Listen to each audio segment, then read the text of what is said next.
আসসালামু আলাইকুম রহমতুল্লাহি ওবরকাতু। আজকের ভিডিওটা সবার জন্য কাজে লাগবে, সবার জন্য। যারা জালিম, মানুষের উপর জুলুম করে, জালিম, আল্লাহ তাদেরকে কখনো ছাড় দেবে না। আমি যখন জালিম সম্পর্কে হাদিসগুলো পড়ছিলাম, আমার কান্না, আমার যে অন্তরে এত ভয় লাগছে। আল্লাহর হাবিব সাল্লাল্লাহু আলাইহি সাল্লাম বলেন, সহিহুল বুখারীতে 2টা হাদিস আসছে, জালিমদের কিয়ামতের দিন তারা জুলুম অন্ধকার হয়ে আসবে, অন্ধকার।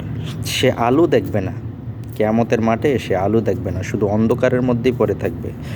জালিমদেরকে আল্লাহর হাবিব সাল্লাল্লাহু আলাইহি সাল্লাম বলেন, আল্লাহ রাব্বুল আলামিন ছাড় দেয়, দুনিয়াতে তাদেরকে ছাড়ে না। যখন আল্লাহ তাদেরকে ধরবে, একেবারে ধ্বংস করে দিবে। আল্লাহ রাব্বুল আলামিন কোরআন শরীফে একই কথা বলছেন, জালিমদেরকে আমি ছাড় দেই, কিন্তু ছেড়ে দেই না। আমরা যারা জুলুম করছি, মানুষের উপরে জুলুম করি, আজকে একটু রাত্রে ঘুমায় ঘুমায় একটু চিন্তা করেন, হিসাব মিলান, কারোর সাথে কোনো রকমের জুলুম হয়েছে কিনা। যদি আপনি জালিম হয়ে যান, আল্লাহ যদি আপনাকে জালিমের কাতারে দাঁড়াই করায় দেয়, তাহলে আপনার আর রক্ষা নেই। জালিমদের কারণে আল্লাহ হাশরের মাঠ, এই বিচার দিবস বেশিভাবে, কঠিনভাবে জালিমদের থেকে হিসাব নেওয়া হবে। কেমন? আল্লাহর হাবিব সাল্লাল্লাহু আলাইহি সাল্লাম বলেন, যদি 2টা বকরি, যেটা আপনার ছাগল বলেন, দুম্বা বলেন, বকরি বলেন, একটার শিং ছিল আর একটার ছিল না, দুনিয়াতে যদি এই বকরিটা ওই বকরিটাকে, যেটার শিং ছিল না, ওইটাকে আঘাত করলো, হাশরের মাঠে আল্লাহ রাব্বুল আলামিন ওর শিং নিয়ে যাবে, যেটার ছিল না ওইটাকে দিবে, দিয়ে বলবে, তুই এখন মার, দুনিয়াতে তোকে মারছিল না, এখন তুই মার। এটার নাম হবে হাশরের মাঠ। একটা বিড়ালকে ছাড় দেওয়া হবে না, একটা কুকুরকে ছাড় দেওয়া হবে না, ইভেন একটা বকরিকে ছাড় দেওয়া হবে না। আল্লাহর হাবিব সাল্লাল্লাহু আলাইহি সাল্লাম বলেন, আমরা যারা মানুষের উপর জুলুম করতেছি, অত্যাচার করতেছি, জুলুম করতেছি, আমাদের কি অবস্থা হবে? আল্লাহর হস্তে জুলুম বন্ধ করে দেন। একটা কাক দেওয়ার আগে চিন্তা করবেন যে আপনার কারণে আল্লাহর মাকলুকের কোনো ক্ষতি হয় কি না। যদি আপনি জালিম হয়ে যান, তাহলে আপনার আর রক্ষা নাই। দুনিয়াতে আল্লাহ আপনাকে ধ্বংস করে দিবে, আখেরাতে তো আপনার সীমাহীন যন্ত্রণা। এটা আল্লাহ রাব্বুল আলামিন হাশরের মাঠ কায়েম করবে একমাত্র জালিমদেরকে বিচার করার জন্য। আপনি যদি জালিম হয়ে যায়, তাহলে আপনার আর রক্ষা নেই। আমি যারা ভুল করে, অন্যায় করে, মনে করেন আপনি জুলুম করে ফেললেন, এখন এটার থেকে কিভাবে মুক্তি পাবেন?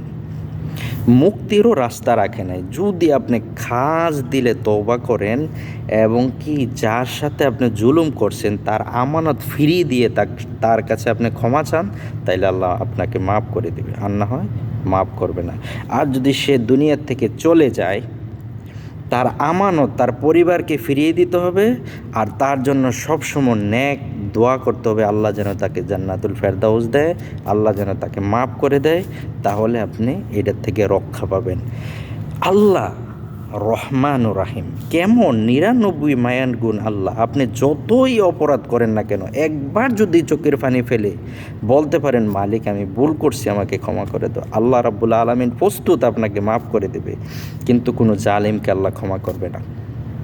এই হাদিস পড়ার পরে আমার আর ভালো লাগে না। আজকে আমি বলছি যে সবাইকে এই মেসেজটা শেয়ার করার জরুরি দরকার।